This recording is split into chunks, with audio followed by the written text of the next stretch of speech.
voilà ñoo ngi nuyu ñëpp di ziar ñëpp di leen jox seen wàccuwaay comme ni ngeen ko gisee tey nag ñoo ngi nekk fi nga xamante ne moo di Pout bokk ci région de Thiès ñu ñëw ci nga xamante ne moo di vacances agricoles yi voilà comme ni ngeen ko xamee nag vacances agricoles yi doon na activité boo xamante ne ñoo ngi ko amal ngir renforcer la sécurité alimentaire ànd ceeg nag ñi nga xamante ne ñoo di volontaires yi ak animateurs socio éducatifs yi comme ni ngeen ko gisee niñ ko defee ci plan d' activité yi nga xamante ne dañuy amal ay causeries tey nag ñu fas yéene amal thème bu am importance mu nekk li nga xamante ne moo di le changement climatique ak li nga xamante ne moo di naka la ñuy xeexee la pollution n'est-ce pas naka noonu rek dañuy daal di ànd ak li nga xamante ne ñooy diriger li nga xamante ne moo di débat bi ñu jox leen kàddu ñu daal di dérouler voilà ñoo ngi leen di bàyyi ngeen tàmbali. asalaamaaleykum mbooloo mi maa ngi nuyu ñëpp seen tur ak seen sant. di présenté wu d'abord maa ngi tudd Daouda Diop. animateur socio-éducatif CDEPS bu Thiès donc tey dañoo ñëwoon pour waxtaan ak yéen def benn causerie bu ndaw pour waxtaan interaction lay doon nag donc ñëpp dañ ciy impliqué wu de képp ku ci am xalaat boo mën a véhiculer nga véhiculer ko thème bi mi ngi porté wu sur l'environnement d'une manière générale mais l'environnement qui porte sur la nature de façon principale la ñuy développer ak le réchauffement climatique la lutte contre le réchauffement climatique et la pollution loolu la ñuy traité tey pour aujourd'hui sans pour autant tarder dama leen di wan nan la ñuy démarrer tey activité bi donc première activité bi on va parler de l'environnement d'une manière générale et des aspects définition yeeg rôle yeeg yëpp environnement aspect bi mu am surtout l'environnement naturel moom mooy l'eau la faune flore bi ak l'air d'une manière générale loolu dañ ciy ànd ak Rokhaya mooy def présentation sur définition yeeg en matière de l'environnement léegi après bu ci tegoo nag dañuy ñëw sur le réchauffement climatique nan la ñuy def ba def la lutte contre le réchauffement climatique ci loolu xam nañ ni réchauffement climatique danger la mooy guetter la population et les vies humaines d'une manière générale donc dañuy développer ci biir dañ ciy développer les causes les conséquences et les solutions après ñu wax perspective yi nag. ñoo ngi leen nuyu yéen ñëpp ku nekk sa tur ak sa sant moi c'est Mohamed Djibril Fall animateur socio-éducatif CDEPS bu Thiès. Mon rôle c'est de sensibiliser et orienter les jeunes. Bon, aujourd'hui on va parler sur l'environnement. Moi pour ma définition je vais donner l'environnement c'est tout ce qui nous entoure. C'est tout ce qui nous entoure quoi. C'est l'ensemble de la biotope et de la biosphère. Bon, pour nous on doit protéger l'environnement. ñu gën a ñun jeunes yi ñoo gën a mën a protéger l'environnement suñu manière ñuy doxalee bu ñu lekkee ñu koy sànnee yóbbu ko ci poubelle yi. C'est Rokhaya Daba Diakhaté, titulaire d'une licence en agronomie et spécialisée en production des semences et plants et actuellement je suis en master en environnement. Tey ñu ngi leen di wax ci thème boo xamante ni environnement la ci biir ñuy waxaale les changements climatiques. boo xamante ne phénomène boo xamante ne dañ ko remarqué c'est nous par exemple il y a l'environnement naturel et l'environnement artificiel de manière globale je vais vous donner la définition de l'environnement qui est l'ensemble des éléments naturels et artificiels qui entourent les êtres vivants donc si loolu noonu après dañuy dugg ñu wax ci développer ci après ku nekk nga joxe sa xalaat ci. am na la création des entreprises yi boo xoolee dañuy impacter bu baax sur le réchauffement climatique dans le monde entreprises yi nan lañ ciy impacté woo mooy gaz yi ñuy polluer ces gaz à effet de serre mooy détruire l'environnement bu détruire l'environnement day détruire la couche d'ozone bu détruire la couche d'ozone rayons solaires yi dañuy gën a entrer donc ça favorise le réchauffement climatique boo xoolee entreprise yu bari dañ ko fi def mooy ay Sococim ay yooyu entreprise cimenterie yi boo xoolee ñoom dañuy utiliser pollution bu bari donc utilisation tamit des énergies non renouvelables da ciy participer mooy les pétroles le nucléaire loolu yëpp da ciy participer le gaz da ciy participer donc day participer ci réchauffement climatique dans le monde donc yooyu yëpp bu ñu xoolee nan lañ mën a après bu ñuy ñëw ci solution yi dinañ wax nan la ñuy wax ba éviter genre kii yooyu beneen aspect tamit dina ñëw mooy la déforestation mooy garab yi ñuy dagg sans pour autant ñu remplacer ko donc loolu mën na impacter ay causes yu bari la ci réchauffement climatique dans le monde. réchauffement climatique yi comme nuñ ko waxee woon rek puisque conséquence la si l'environnement. Réchauffement climatique comme mën na nekk mën na am cause yu bëri naturelle qui peut être physique, chimique wala biologique. Par exemple su ñun ñi kii ñu utiliser comme ni ko kii waxee Daouda industrie, mais avant loolu cause bi c'est d'abord la révolution industrielle qui est le passage d'une industrie agraire et artisanale à une industrie dominée par l'industrie et le mécanisme. Par exemple foofu noonu l'homme du fa nekk utilisation ay machines la te yooyu noonu dañuy utiliser kii yoo xamante ni ay polluants lañ di dégager wu di ñëw di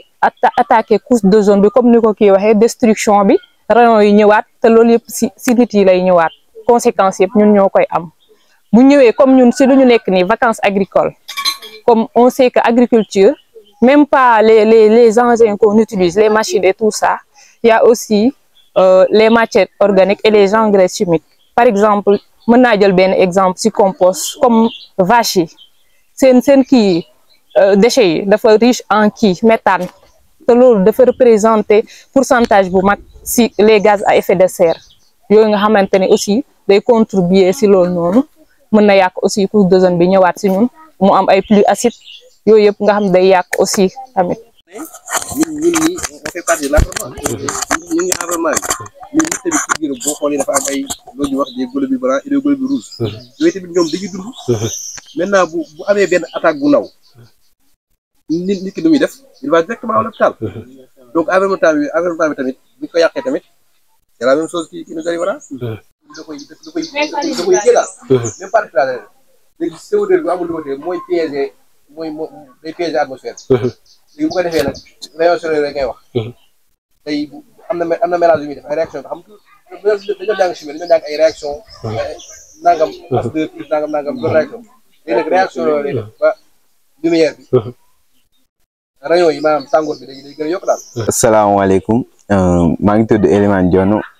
étudiant en LE agriculture durable et foresterie. Ben concernant réchauffement climatique bi mën nañ see noter si nombreux aspects yoo xamante ni ñoo koy waral ben de un sax temps yii si kanam si ginnaaw ñu ngi doon dégg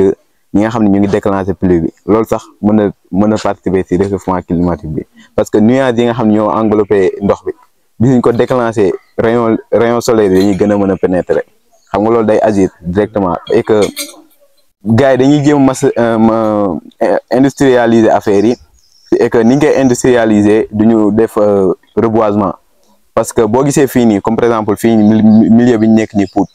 am nga Dangote fee am nga Cimaf kii bi côté bii nii Sahel soriwuñu tout près et que boo gisee arbres yi nekk fi seen alentour yëpp presque dee na li ko waral du CO2 bu bëri bi sax peut-être mais poussière bi parce que arbres yi mënoon nañoo absorber CO2 yi en même temps ñun ñëpp ñu si bénéficier wu mais poussière bi carrément day fatt feuilles yi ba nga xam ne arbre bi dootu mën a absorber CO2 bi ok ba pare en plus mooy ñoom duñ def reboisement duñ ko def et que ñun boo xoolee maire bi mu ngi liggéey carrément ñëpp nga koy apprécier mais boo xoolee aussi garab yi muy dagg am na ñu koy contrer parce que defar dëkk bi taxul nga war a dagg garab bi di taaye boo xoolee Canada xool seen dëkk ak ni mu luxee yëpp taxul ñuy taaye garab defar dëkk taxul ngay taaye garab wala ngay dagg garab. peut-être man moom fi may waxee ci côté affaire entre benn notion de temps ak notion de climat lay wax. parce que ñun sénégalais yi dañoo am habitude bu ñuy wax xëy suba naan waaw tey moom climat bi changé na de te alors que kenn du wax loolu parce que pour nga déterminer climat il te faut 30 ans te majeure partie yi wax tey climat bi changé nañ dunduñu tax 30 ans pour mun a déterminer climat mais temps bi mooy changé d'un moment à l'autre te loolu lu ko waral thème bi la. réchauffement climatique bi fii Sénégal est-ce que mën nañoo xam climat bi nan la demee peut-être bañ koy jàng primaire ak ñi nga xamante ni def nañ ay études supérieures xam nañ climat bi nan la demee exactement parce que ñooñu ñi ko doon étudier dund nañ 30 ans pour mën a déterminer climat mais ñun dañoo am habitude di wax naan tey moom climat bi dafa changé et tout mais nekkul temps parce que notion de temps la temps bi mooy changé d'un moment à l'autre mun na jékki-jékki tàng après mu jékki-jékki sedd mais ñun dañoo am habitude di wax loolu rek climat bi loolu rek laa amoon loo xamante ne moom laa yokk pour que ñu bàyyi wax boo xamante ne ni c'est la foule c'est l'opinion ce que tout le monde dit ñuy am habitude en tant que jeune yoo xamante ne nii ay modèle lañ bu ñu toogee ci seeni morom di wax loo xamante ne nii loolu mooy li nga xam ne loolu lañ war a wax daal mooy yoon mais amuñu droit dégg laa ful ce que tout le monde dit ñu koy wax te nekkul li nga xam ne mooy dëgg balaa ñuy jël benn mot di ko wax ci mbooloo wala feneen nañ doon loo xamante ne nii dañ ko loo xam ne lu leer la daal. Donc sans pour autant tarder dañuy passer ci conséquences yi donc par rapport ak conséquences yi bëri na donc dañ ciy dégager quelques types de conséquences rek voilà ñu jox kàddu gi les autres ñu énumérer donc par rapport ak conséquences yi boo xoolee conséquence majeure bi ci am mooy forte chaleur conséquence majeure bi mooy forte chaleur day tàng bu tàngee day dem impacter si les neiges yi nga xam ni dafa glacé woon nekk ci ndox mi donc loolu bu ko fondree conséquence bu mag lay doon parce que ndox moomu yëpp day dugg ci géej gi te géej gi da koy repousser léegi géej gi bu ko repousser mën na indi avancée de la mer donc bu indee avancée de la mer donc day mën na détruire les récoltes détruire lu mu tudd habitat yi d'une manière générale donc day favoriser ay déplacements détruire récoltes yi créer des famines waaw ak ay tsunami yooyu yëpp da koy créer impacté tamit pêcheurs yi waaw ak ay pêcheurs yu bari donc loolu la d'une manière générale waaw boo xoolee ci Petite Côte bi fii nii Sénégal gis nga ndox mi ni mu fi avancé de la mer nu mu fi impacté waaw ak le nord du Sénégal boo xoolee Saint-Louis ay Guet Ndar boo xoolee ndox mi loolu yëpp impact réchauffement climatique la dans le monde donc yooyu mën nañ ko énumérer après ñu wax ci problème sanitaire yi pollution bi mën na ko indi à travers des cancers ak yenn type de maladies yi nga xam ne dañ koy gis ci nit ñi te loolu yëpp boo xoolee suñu problème environnement moo koy indi d'une manière générale. waaw comme puisque wax nañ ci cause les changements climatiques ñu wax aussi ci conséquences yi comme nu Mohamed waxee environnement bi lu réchauffement climatique day ñëw après conséquences yi si ñun lay ñëwaat encore moom wax na ci fuddateeti sax am na yenn conséquences yu mu énuméré man aussi damay ñëw ci sol bi comme la sécheresse te bu sécheresse amee xam nga production du ñu am rendement te loolu aussi day àndaale famine du ñu am autosuffisance ni mën na indi sax ay mort parce que nit su amul nourriture mën na dee malnutrition mën na ñëw foofu noonu aussi comme aussi les maladies les plus acides mën na ñëw di indi ay maladies irritation des yeux ak les maladies comme cancer mu ko waxee noonu yooyu yëpp mën na si ñëw ak salinité des sols. Étudiant en sciences de l'eau et de l'environnement. Du coup, bon, mais l'environnement, c'est pas mon domaine. Moi, je me focalise plus sur l'aspect assainissement des eaux usées. Et voilà. Je me vois plus ingénieur hydraulique qu'environnementaliste. Mais quand même, je vais parler du thème parce que le thème est solo là. Parce que si on parle de réchauffement climatique, il y a une certaine phrase qu'on a tendance à dire que l'homme est le cancer de la Terre. Et ce qui est vrai, l'homme est le cancer de la Terre. Depuis que nous sommes nés, on ne fait que détruire notre environnement. Et nous le savons tous, soit par des objets matériels unis créés, ou bien par des systèmes d'industrie unitech, non la Du coup, c'est très important de voir ce thème. Et que, sur les rôles, on a énuméré des causes. Mais pour cause, je me focalise que l'Afrique, mais il occupe une place minime sur le réchauffement climatique. Parce que les géants de l'industrie,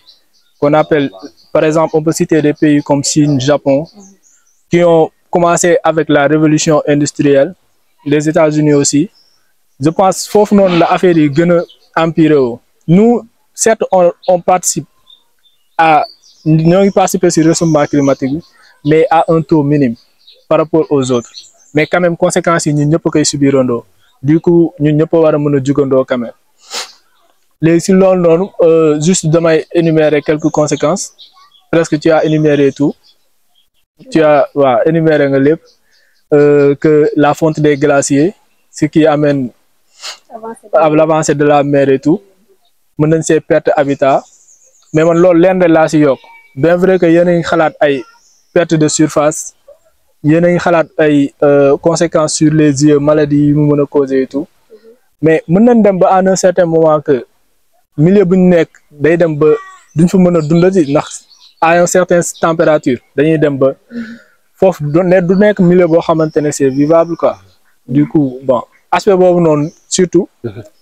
moo je pense c'est plus moo gën a wala mën a tiital nit ñi en fait. loolu ci conséquence boobu nga xam ne sécheresse des sols ba pare en même temps bu sécheresse boobu amee ñoom dañuy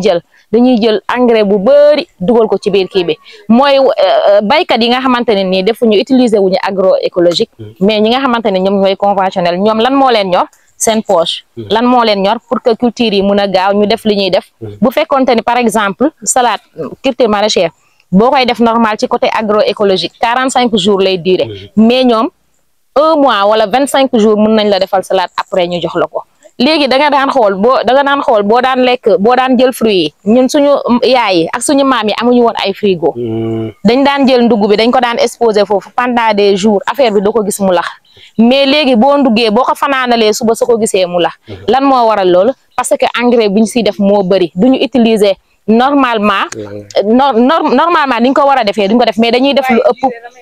merci beaucoup uniquement pour que ñoom ñu seen poche mun a am dara te bu yàgg ba ñun suñu maam yi buñ daan def agriculture dañ ko doon def pour seen bien-être parce que da nga daan gis pa yi nga xamante ne nii dañ daan dund man sama papa bu muy dund par exemple bu daan liggéey chaque 3 mois da koy jël congé ci nawet bi chaque jour ba muy dund fonde lañ daan ndékkee chaque jour mais dafa dem rek ñu bàyyi loolu carrément te dañoo nekkoon ci santé bu baax da ngay gis côté kii conséquences yi aussi réchauffement climatique bi tàngaay bi forte chaleur bi léegi daaw ñu dégg cancer de la peau léegi dañ koy gis tout le temps ak façon cancer yoo xamante ne nii suñu parents yi xamuñu ko woon mais léegi façon cancer bu nekk ngay gis te loolu yëpp mu ngi nekk ci conséquences yi nga xamante ne nii réchauffement climatique